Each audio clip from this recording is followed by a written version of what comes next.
Freunde, herzlich willkommen zu einem ganz neuen Mittwochs-Update hier auf meinem Kanal.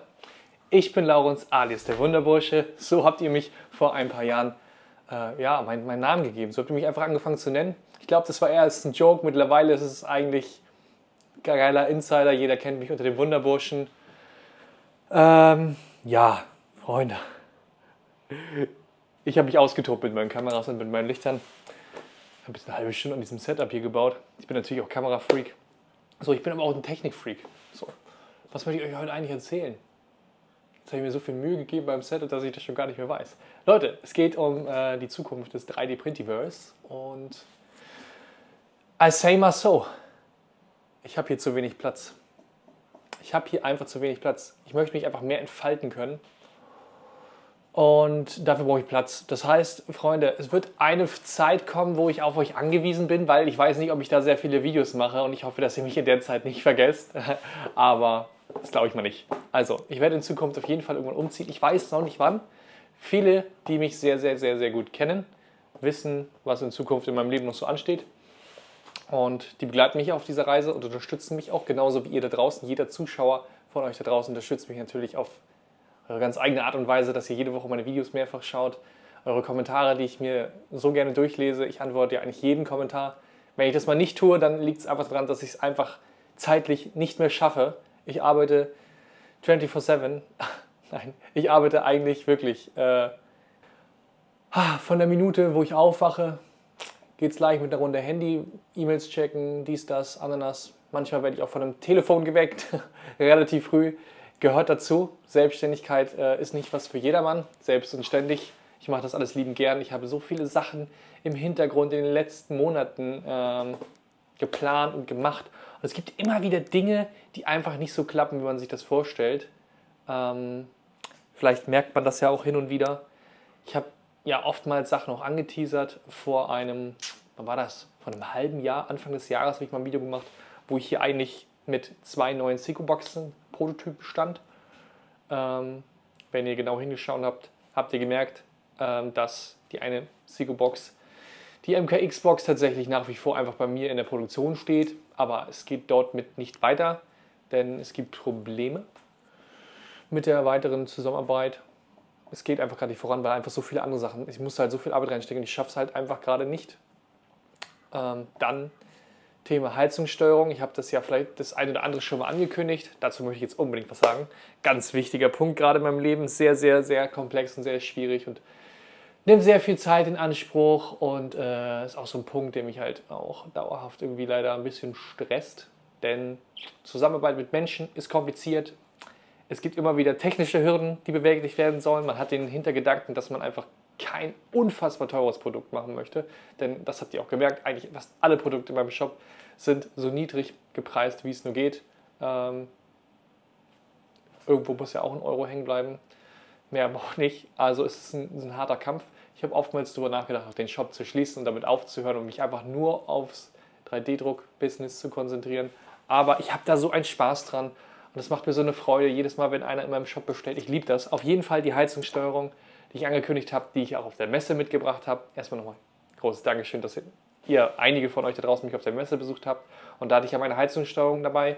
Da hatte ich den ersten Prototyp, das war noch auf dem Breadboard aufgebaut. Und ja, dann gibt es noch eine andere Heizungssteuerung. Dieser zweite Prototyp, den habe ich auch hier liegen. Warte mal. Das Teil lag tatsächlich so, wie ich es hier in den Händen halte, auf meinem Messestand, direkt neben mir und hat sehr viel Aufmerksamkeit auf sich gezogen. Das hier ist eine komplett eigens entwickelte Platine vom Hause Printiverse. Ich habe es nicht alleine gemacht. Die Programmierung steht eigentlich zu 98%, würde ich sagen. Theoretisch Release fertig. Die Platine sieht auch so aus, als könnte man sie releasen. Eigentlich müsste das auch der Fall sein. Tatsächlich ist hier ein Bauteil falsch, das ist ein Widerstand. Deswegen funktioniert dieser Prototyp jetzt gar nicht. Oder zumindest tut er nicht das, was er eigentlich tun soll, nämlich die Ausgänge schalten und Signale empfangen. Deswegen müssen wir an einem zweiten Prototyp weiterarbeiten. Und da kommt ein ganz wichtiger Punkt ins Spiel, was das Ganze auf unbestimmte Zeit erstmal jetzt gestoppt hat. Denn der Hardware-Entwickler, der da mit mir zusammengearbeitet hat, was wirklich ein sehr netter Mensch war, oder ein sehr netter Mensch ist, aber komischerweise, keine Ahnung, geht die Zusammenarbeit jetzt nicht weiter. Es liegt leider nicht an mir. Vielleicht hat er privat andere Projekte, die ihm wichtiger sind. Ich weiß es nicht. Auf jeden Fall ist das gerade ein Projekt, wo sehr viel Geld und Zeit reingeflossen ist. Da arbeite ich schon seit über ein Jahr dran. Das ist halt so ein Kindheitstraum. Mach mal deine eigene Platine. Und jetzt geht es nicht weiter. Deswegen habe ich das die letzten Tage auch sehr deprimiert. Trotzdem gebe ich mir größte Mühe für euch, die coolsten und lustigsten und auch informativsten Videos zu drehen, wie mir halt einfach möglich ist. Aber trotzdem, das ist ein Punkt, das hat mich gerade so fertig gemacht. Weil man dann nicht immer weiß, liegt es an mir, liegt es an der Umgehensweise, wie ich mit Menschen umgehe, liegt es an der technischen Kommunikation, liegt es an den technischen Möglichkeiten, die der Mitentwickler hat. Kann er es vielleicht nicht, man weiß es nicht, will er es nicht, keine Ahnung. Sehr schwierig. Auf jeden Fall, Leute, wenn ihr da draußen niemanden kennt, der mir nicht für ein Apfel und ein Ei dabei weiterhelfen kann, sondern auch für ein paar Taler natürlich, aber es kann nicht 1000 Euros kosten, dann wird das Projekt wahrscheinlich hinfällig, weil das spiegelt sich im Endeffekt auf den Verkaufspreis nieder. Und ich will nicht, dass das so teuer wird. Ich will, dass es ein geiles Ding ist, denn das soll die Sunlu S4 theoretisch ersetzen in der SiCoBox. Das soll es leichter machen, ohne Löten, nur Kabel rein, verschrauben, mehr nicht. Es muss ein Kit sein, sonst müsste ich hier eine technische Abnahme machen. Kostet, glaube ich, irgendwas zwischen 5.000 und 10.000 Euro. Ich glaube, darüber brauchen wir nicht reden, das kommt nicht in Frage. Aber es muss weitergehen. Ich will dieses Projekt zu Ende bringen, denn wir sind schon so weit, die Programmierung steht, ist die Hardware, hat man eigentlich in der Hand. Ich will, dass das jetzt funktioniert. Also das regt mich auf. Naja, ich will auch nicht nur jaulen. Mein Leben ist ja auch trotzdem schön und spaßig. Ich habe ja das große Vergnügen, hier jeden Tag zu sein und meinem Hobby nachzugehen. Auch wenn es sich manchmal nicht mehr wie Hobby anfühlt. Manchmal artet es dann doch in Arbeit aus. Jetzt habe ich gerade wieder viele Schlüsselanhänger, die ich sehr spontan fertig machen muss. Deswegen laufen hier links von mir auch gerade eigentlich fast alle Drucker auf Hochtouren. Dann braucht es immer Druckteile für den Shop.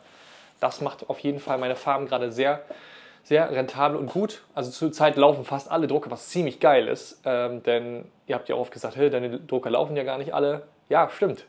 Denn das Thema 3D-Druck, Produktion und Dienstleistungsservice, womit ich eigentlich angefangen habe, ist zwischendurch fast eingeschlafen, was ich sehr schade finde, weil dafür hat man ja so eine Farm und deswegen habe ich ja damit angefangen. Ich wollte schon immer irgendwie von meiner 3D-Druckfarm leben können. Mittlerweile lebe ich ja von dem Ganzen, notgedrungen. Irgendwann muss man ja leben und ich will einfach 100% geben, deswegen muss ich hiervon leben. Das ist mein Hauptberuf. Fragen mich immer wieder, ja, es ist mein Hauptberuf, ich mache nur das den ganzen Tag, 7 Tage die Woche. So. Und deswegen soll auch im nächsten Jahr nach einem Umzug hoffentlich das Thema 3D-Druck-Farm weitergehen. Also mein Dienstleistungsservice soll weitergehen, soll auf ein Next Level gehoben werden. Und ich möchte euch natürlich auch da dann wieder wirklich an die Hand nehmen. Wie baut man das auf? Was sind die ersten Schritte? Was für Probleme hat man? Und wie findet man die perfekten Kunden? All das möchte ich euch alles näher bringen. Klar kann ich euch nicht 100% mein Erfolgsrezept da erklären. Jeder hat auch ein bisschen andere Rezeptur. Aber ich möchte euch die groben Punkte später auch gerne in die Hand legen, die ja, euch tatsächlich vielleicht einfach nur die Anregung geben, auch sowas zu machen, wie ich es tue. Denn der Markt ist groß, 3D-Druck wird immer größer. Es war ein schwieriger Markt. Der Markt ist auch ständig im Wandel.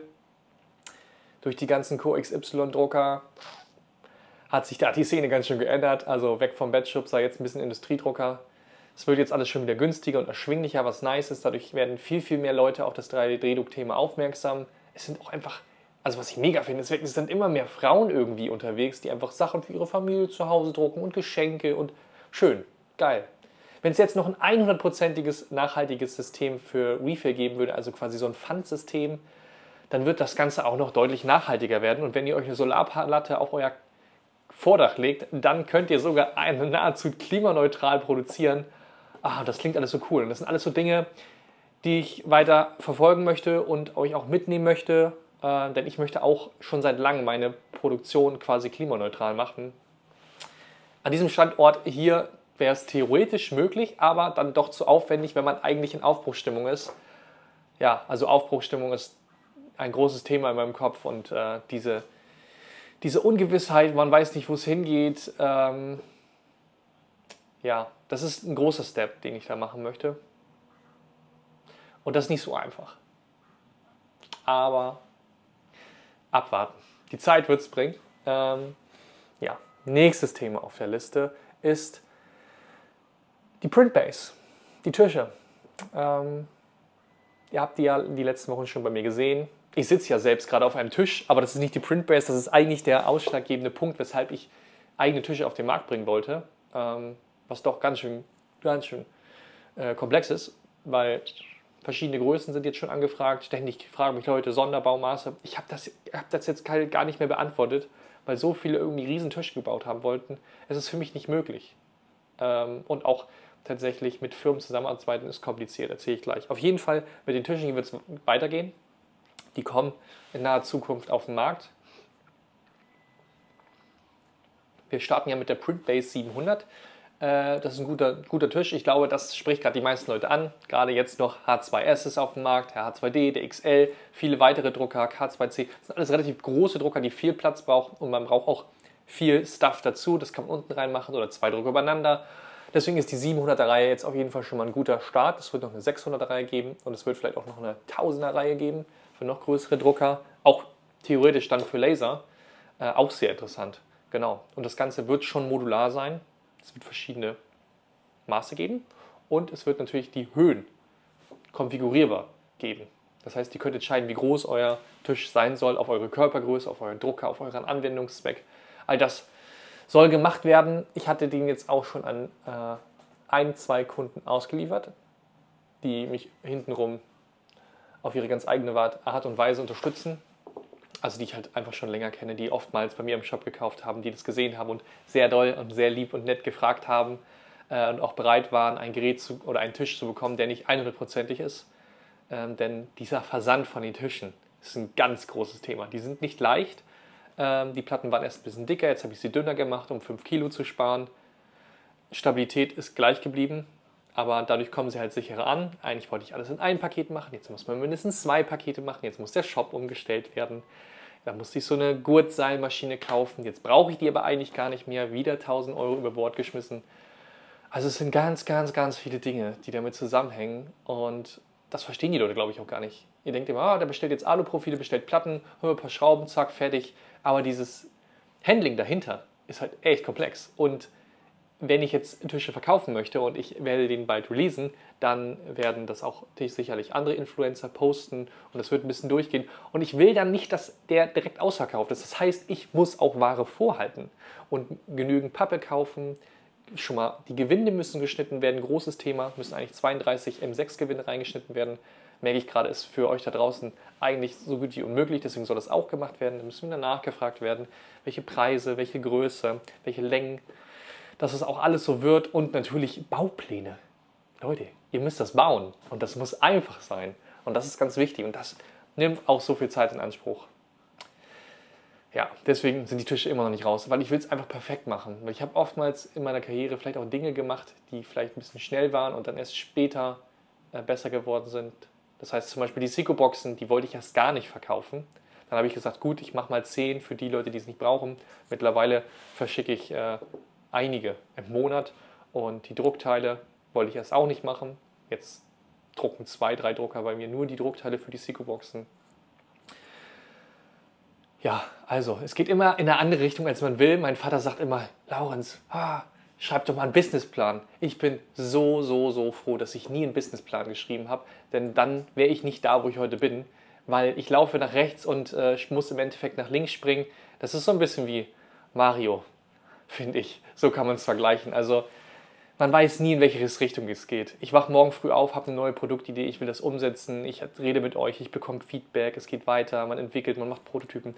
Das sind alles Sachen, die ich mir nie gedacht habe. Ich habe eigentlich mit einer 3D-Druckfarm angefangen, mehr oder weniger aus meinem damaligen Jugendkinderzimmer irgendwie als Hobby in der Corona-Zeit. Und jetzt sitze ich hier und habe so viel Drucker, dass ich es manchmal gar nicht weiß.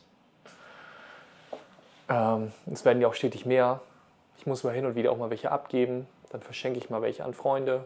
Manche sind halt auch kaputt. Ich habe auch welche weggeschmissen. Aber ich mache ja auch immer bunte Projekte. Einige von euch da draußen haben mir auch mal ihre kaputten, defekten Drucker geschickt. Ich habe die wieder ein neues Leben geschenkt. Also es ist halt immer unfassbar viel zu tun. Trotzdem macht es mir riesengroßen Spaß und ich will einfach nochmals Danke sagen. Ich sage das ja relativ häufig, aber danke für eure Unterstützung. Ich lebe hier meinen Traum. Porsche Cayman S fahre ich noch nicht. Nein. Also das wird auch noch lange dauern. Da bin ich auch nicht der Typ für. Aber ich komme zurzeit, klar, ich kann auch mal einen Drucker kaufen. Aber ich bin einfach dankbar für eure Unterstützung. Es gibt auch viele Fehlinvestitionen. Der H2D zum Beispiel war ein cooler Drucker, aber vielleicht hätte ich den auch einfach wieder zurückschicken sollen, weil der steht irgendwie doch viel rum. Und der war so teuer. Über 4.500 Euro mit Zubehör, 5.000 Euro für einen 3D-Drucker.